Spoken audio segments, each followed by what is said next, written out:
On the 10th day of Russian invasion in Ukraine, Russia has announced a temporary ceasefire in Ukraine in order to help in humanitarian crisis. This is according to reports by the Russian state media agency Sputnik. Russia's defense ministry announced the ceasefire to allow civilians blockaded during the fighting in two major cities of Mariupol and Volnovakha to evacuate.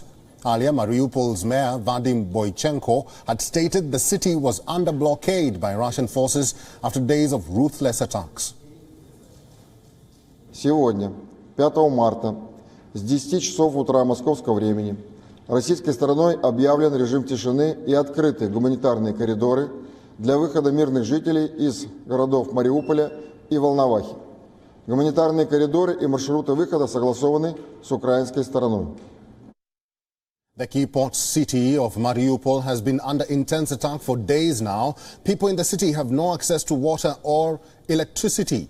Reports say Russia will be allowing citizens to leave Mariupol and Volnovakha from 7 a.m. GMT. Russia has also stated that the routes for the evacuation of civilians during the ceasefire have already been agreed with Ukraine.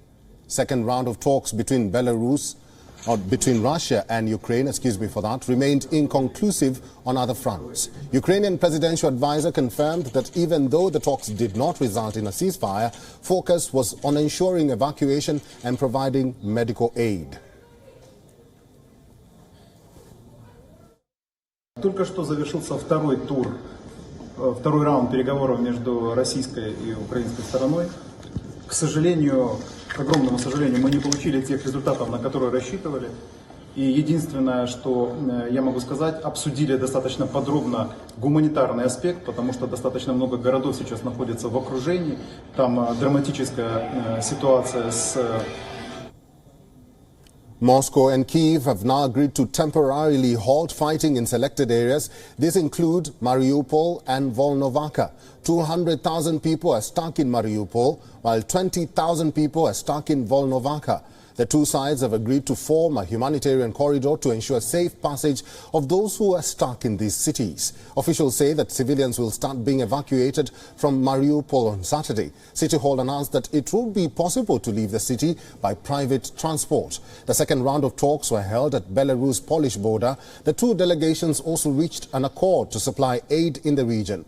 They agreed to ensure delivery of medicines and food where fighting is the most fiercest. Russian delegation was led by President Putin's aide, Vladimir Medinsky. He continues to push the Russian proposal of demilitarization and denazification of its pro-Western neighbor. Ukrainian President Volodymyr Zelensky said that talks were the only way forward to ensure end of the war. Ukraine demanded an immediate withdrawal of all Russian forces.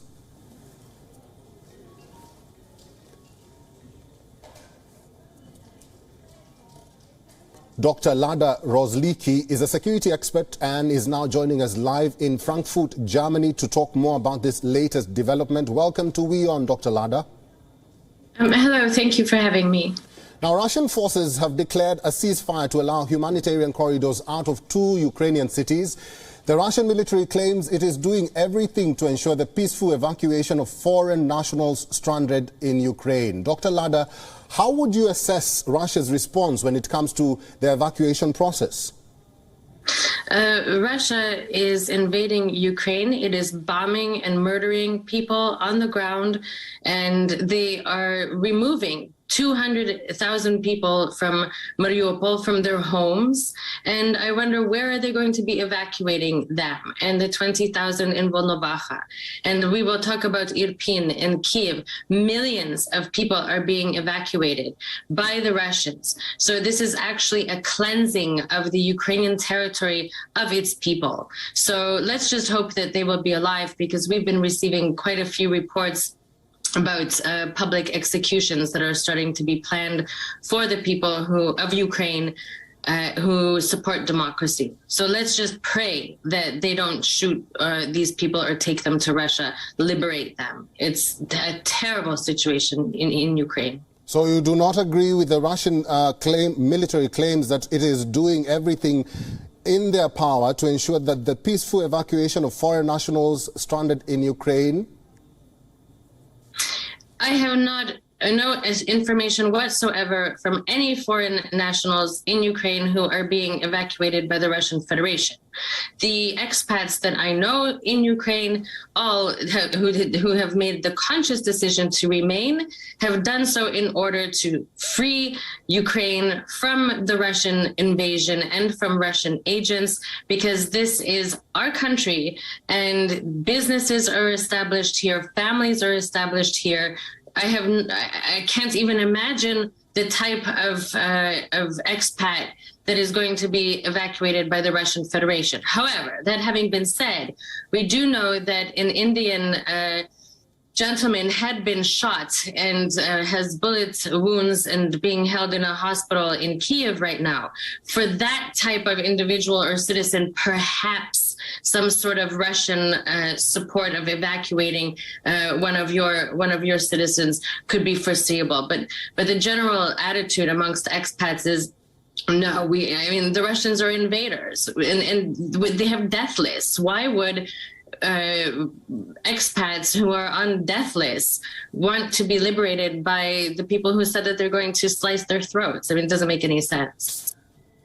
Well, for the benefit of our viewers, let's move away from that. Humanitarian corridors are being established in order to provide safe passage for victims of conflict and for humanitarian charities and their workers to access and even escape areas hit by armed conflict. Dr. Lada, how significant is it when countries at war open these corridors? First, it's extremely important to have if we're talking about the corridors for refugees, it's miraculous. It is so wonderful to hear the cooperation that we are receiving from the entire Western borders. It's been a very difficult road. People have left their cars, vehicles were carrying their babies and walking 15 kilometers to the border. But I mean, that's what you get when over 1 million people are running away from the aggressor, Russia and Belarus, we must remember. People are very hungry and it's cold. The queues are very long and hopefully nobody wants to leave. Their intention is they are escaping to be safe and they can't wait to go home. Many of them are saying we will stay in these border towns and wait it out and then come back when some sort of peace has been established and the Russian military has been completely removed from the territory of Ukraine, including its waters. Do you have information about the sites of these corridors, Dr. Lada? Yes, I do, but I would rather not talk about them. And the most important corridor right now, because the refugees are basically taken care of, and the international diplomatic community, the consulates are working very, very hard. I give them a high level of respect. But the corridor that we really need to be focusing on right now is the one from Irpin, Bucha. The explosion was tremendous, what took place, and people there are really literally without water, electricity, being shot at, afraid of getting into cars, vehicles, completely disorganized. And that corridor, it really needs to have some sort of international attention because everybody is afraid that they're just going to be shot. This is number one fear, that they will get into these corridors and or get into the little buses that are supposed to take them to a safe place and that they will be kidnapped, shot, or other terrible things will happen to them. Fair enough. Let's talk about the humanitarian situation and influx of refugees. What danger does that pose to Europe and the safety of the continent, as highlighted, by the United Nations? Mm-hmm.